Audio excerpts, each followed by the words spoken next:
তোমাদের সকলকে ওয়েলকাম জানাচ্ছি আমার চ্যানেলে। আজকে আলোচনা করব স্বামী বিবেকানন্দের কর্মযোগ নিয়ে। স্বামী বিবেকানন্দের সঙ্গে আমরা ছোটবেলা থেকেই পরিচিত হই। তার যে আদর্শ, তার যে জীবন দর্শন, সেটা আমাদের চলার পথে আমাদের পথ প্রদর্শক হয়ে কাজ করে, তাই না?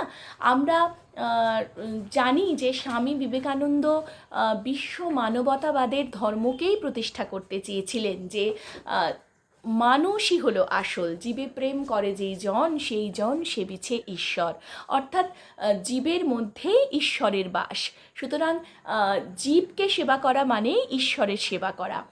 তিনি হিন্দু ধর্মকে বিশ্বের দরবারে স্বমহিমায় প্রতিষ্ঠা করেছিলেন এবং এটাই বোঝাতে চেয়েছিলেন যে আদিকাল থেকে আমাদের বেদ উপনিষদ এখানে এটাই বলা হয়েছে যে হিন্দু ধর্ম কিন্তু কখনো ধর্মীয় ভেদাভেদ, জাতপাতের ভেদাভেদ, বর্ণের ভেদাভেদ এ সমস্তকে কখনোই মান্যতা দেয় না। এটাই কিন্তু তিনি প্রতিষ্ঠা করতে চেয়েছিলেন। তার যে আদর্শ, সেই আদর্শের মূল যে কথা সেটাই হচ্ছে কর্মযোগ। অর্থাৎ কর্ম মানে কাজ, আমরা সবাই জানি। আর যোগ হলো যে কী পদ্ধতিতে, কী উপায়ে সেই কাজটা করা হবে, সেটাই হলো কর্মযোগ। তাহলে আবার আমি বলছি, কর্মযোগ, কর্ম মানে কাজ, আর যোগ হলো কী পদ্ধতিতে, কী উপায়ে, কী পথে সেই কাজ সম্পাদন করা হবে। এই যে স্বামীজির কর্মযোগ, সেটার যে ধারণা, সেটা তার মধ্যে এসেছে বেদান্ত থেকে। এবং বেদান্তের যে মূল ভিত্তি তা হলো উপনিষদ, শ্রীমদ্ভাগবত গীতা এবং ব্রহ্মসূত্র। এই তিনের যে সংমিশ্রণ, সেটাই বেদান্ত। এবং এই বেদান্তই হলো স্বামী বিবেকানন্দের কর্মযোগের মূল কথা। কর্ম, আমরা পৃথিবীতে কত রকমের মানুষ আছি। কেউ সবসময় সৎকর্ম করাকেই আদর্শ বলে মনে করে এবং কিছু মানুষ অসৎ কর্ম করতে পিছপা হয় না। অর্থাৎ আমাদের বুঝতে হবে কোনটা সৎকর্ম এবং কোনটা অসৎকর্ম। এবং জন্মান্তরবাদকেও কিন্তু এখানে গুরুত্ব দেওয়া হয়েছে। অর্থাৎ বলা হয়েছে যে কর্ম করলে তার কিন্তু ফল তোমাকেই ভোগ করতে হবে। সে তুমি সৎকর্ম করলে তার সৎ বা ভালো ফল তুমি ভোগ করবে, সুকর্মের জন্য সুফল তুমি পাবে। আর অসৎ বা কুকর্ম করলে তুমি কিন্তু তার কুফল ভোগ করবে। এই জন্মেই তুমি সেই ফল ভোগ করতে পারো। আবার যদি তোমার ফল ভোগ করা না হয়, তাহলে পরজন্মে তোমাকে আগের জন্মের কৃতকর্মের ফল ভোগ করতে হবে। এবার তুমি যদি সুকর্ম করে রেখে যাও, তাহলে সেই সুকর্মের ফল তুমি ভোগ করবে। আর যদি তুমি কুকর্মের অধিকারী হও, কুকর্ম করে থাকো, তাহলে পরের জন্মে হলেও তোমাকে সেই ফল কিন্তু ভুগতে হবে। অর্থাৎ তোমার কর্মফল তোমারই। তুমি সৎকর্ম করলে তার সুফল তুমি পাবে, অসৎ কর্ম করলে তার কুফলও তোমাকেই ভোগ করতে হবে। অর্থাৎ কর্ম করার সময় আমাদের মনে রাখতে হবে যে আমরা যদি সৎকর্ম করি, তাহলে আমরা সৎ ফল ভোগ করতে পারবো। এখন কর্ম এবং সৎকর্ম, এই দুটোই আমাদের করে যেতে হবে। এবং সবসময় যে ফলের আশা করে আমরা কাজ করব, তা করলে কিন্তু হবে না। আমি যদি মনে করি যে আমি এই ভালো কাজ করছি, তাহলে আমাকে কিন্তু দিতে হবে, সেটা কিন্তু ঠিক নয়।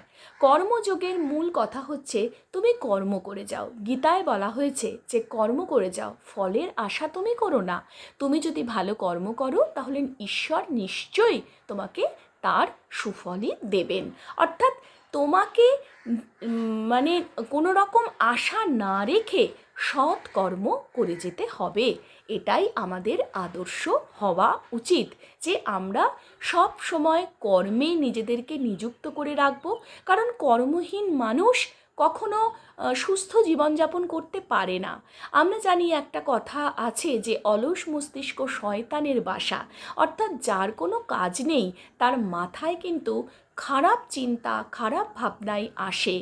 বিবেকানন্দ বলেছেন যে ছাত্র সমাজ পড়াশুনো করবে এবং তারা ফুটবল খেলবে, তারা খেলাধুলো করবে, কারণ খেলাধুলার মাধ্যমে শরীর স্বাস্থ্য গঠন করা যায় এবং খেলাধুলার মধ্যে নিযুক্ত থাকলে মনে অসৎ চিন্তা, অসৎ ভাবনা কখনো আসে না এবং বাকি সময় লেখাপড়া করে তারা নিজেদের মানুষের মতো মানুষ করে গড়ে তুলবে এবং তারপরে তারা নিজেদের নিজস্ব কর্মে নিযুক্ত হবে।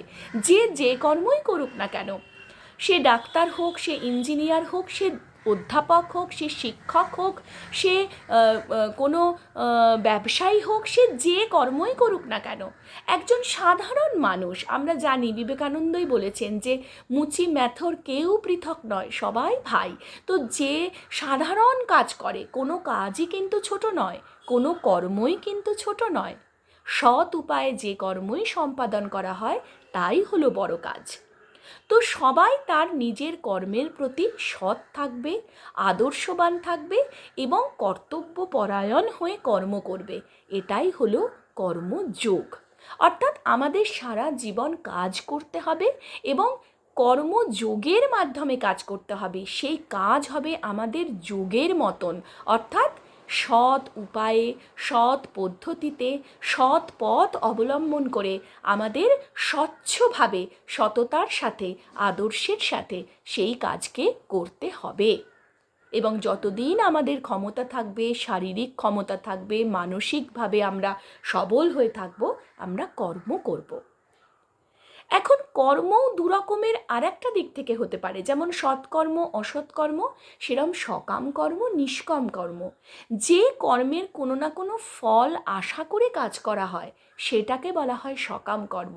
যেমন কেউ যদি কোনো কাজ করে এবং ভাবে যে আমি ভালো কাজ করেছি, আমি ভালো ফল পাবো, সেটা সকাম কর্ম। আর কেউ যখন কোনো কাজ করে কিন্তু ফলের আশা করে না, আমি কাজ করেছি, আমি আমার কর্তব্য সম্পাদন করেছি, কি ভালো ফল হবে না হবে তা ঈশ্বরের ওপর, তা পরম ব্রহ্মের ওপর। এই যে ফলের আশা না করে কর্ম করা, সেটা হলো নিষ্কাম কর্ম। অর্থাৎ স্বামীজির মতে বা তার যে বক্তব্য, যেটা বেদান্তের উপর প্রতিষ্ঠিত, সেই বেদান্ত মতে কর্মযোগ হলো আমাদের কাজ করতে হবে। যোগ অর্থাৎ সঠিক পদ্ধতিতে, সৎ উপায়ে কাজ করতে হবে এবং আমরা যদি নিষ্কাম কর্ম করতে পারি, অর্থাৎ ফলের আশা না করে কাজ করতে পারি, সেটা আরও আমাদের নিজেদের জন্যে ভালো এবং গোটা সমাজ তথা দেশ তথা পৃথিবীর জন্য ভালো। এই হচ্ছে স্বামীজির কর্মযোগ। এইটাই যদি আমরা পরীক্ষায় এই বক্তব্যকেই সুন্দর করে তুলে ধরতে পারি, তাহলে কিন্তু অবশ্যই তোমরা ভালো নম্বর পেতে পারবে।